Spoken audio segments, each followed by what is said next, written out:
Bonjour! En préambule, n'hésitez pas à mettre un pouce, donc à liker, à vous abonner si vous le souhaitez, et par la suite à interagir dans la partie commentaires.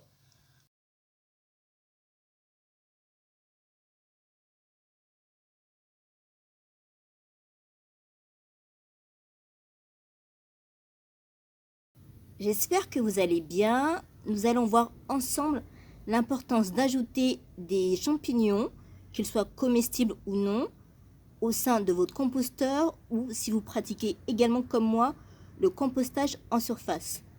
J'avais déjà précédemment montré ma manière de procéder. Et malheureusement, je suis encore obligée de faire un point sur les likes et les commentaires qui sont, hélas, je trouve, bien trop rares sur cette chaîne qui est également la vôtre. Vous savez comment ça fonctionne sur cette plateforme, donc qui est YouTube.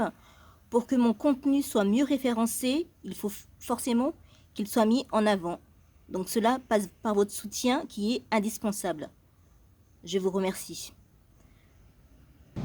Mon spot à champignons est à quelques minutes à pied de chez moi. C'est dans cette zone que je vais prélever différentes espèces avec parcimonie, bien entendu.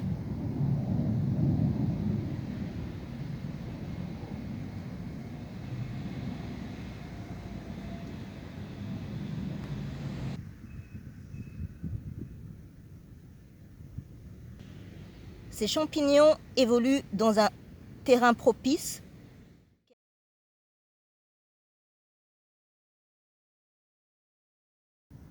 En centre-ville, vous trouvez même des Anthurus d'Archer, ce champignon singulier qui est originaire à la fois d'Afrique du Sud et d'Australie.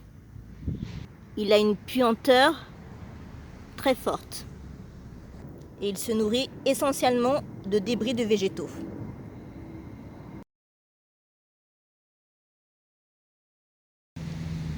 Là, vous avez un œuf de ce champignon. Donc je n'ai pas besoin d'aller en forêt pour trouver des champignons. Et lorsque vous les prélevez, bien sûr sans excès, pensez bien à les prendre avec la pourriture blanche qui se trouve à la base du champignon. Auparavant, dans un contenu, j'avais évoqué ce fait. Dans les messages, vous avez réagi sur l'apport d'algues, et je vous remercie, mais j'étais étonnée que personne ne s'interroge sur l'ajout de champignons non comestibles. Ce geste n'a pas été effectué par hasard, et si vous avez la réponse, n'hésitez pas à l'écrire. J'ajoute également divers champignons non comestibles que j'ai pu récupérer.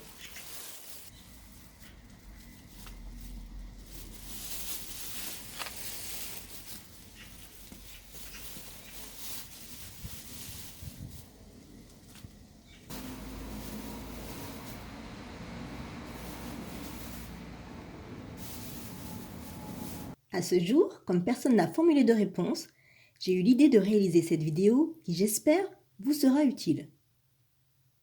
D'un point de vue moléculaire, les champignons sont plus proches des animaux que des plantes. Avec les bactéries, ils sont les principaux agents de décomposition de la biosphère. Ils sécrètent des enzymes, une protéine ayant des propriétés catalytiques, c'est-à-dire qu'elles permettent la transformation et cela participe à dégrader la biomasse végétale.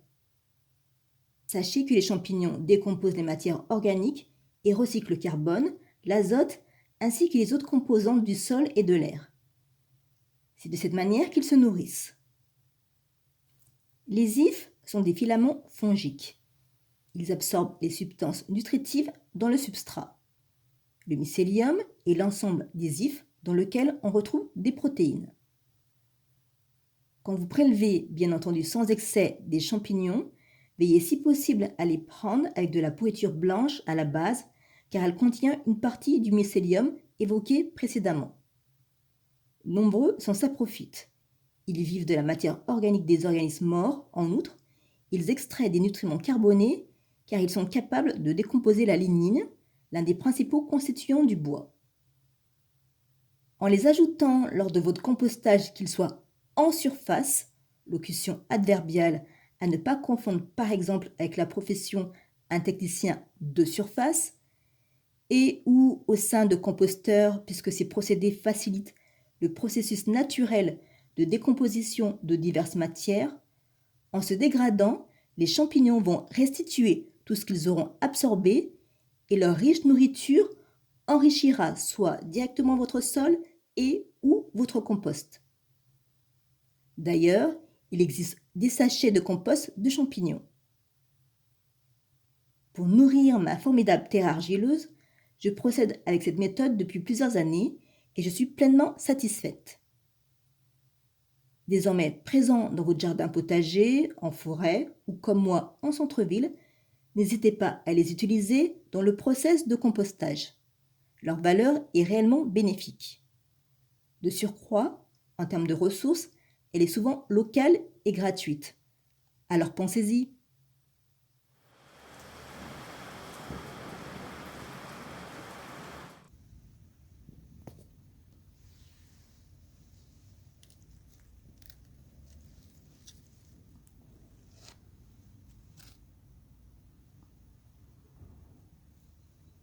Au potager depuis des années, j'ai toujours un contenant. Donc là, il s'agit d'une bassine dans laquelle il y a des restes de végétaux, donc des anciennes cultures que j'ai découpées, et également des feuilles mortes.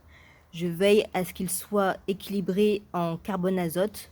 Le mélange est plus d'ailleurs carboné qu'azoté.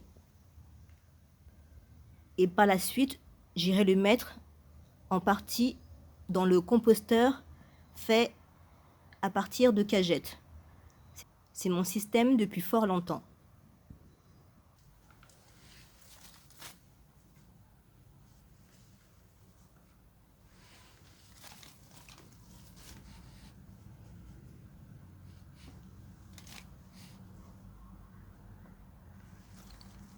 Donc je mets une bonne épaisseur de mélange à la fois azoté et carboné. Et je ne vais pas remuer immédiatement.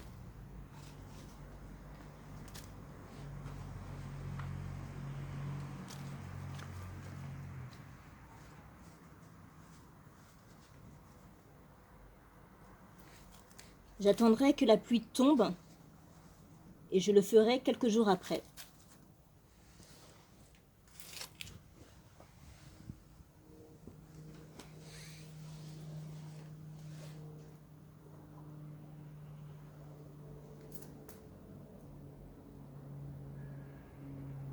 Désormais, la couche de champignons non comestibles est recouverte.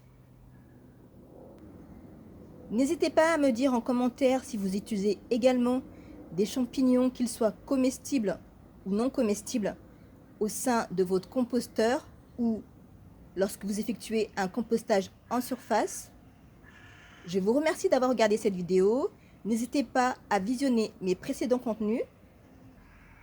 Prenez soin de vous, terminez bien l'année et à bientôt!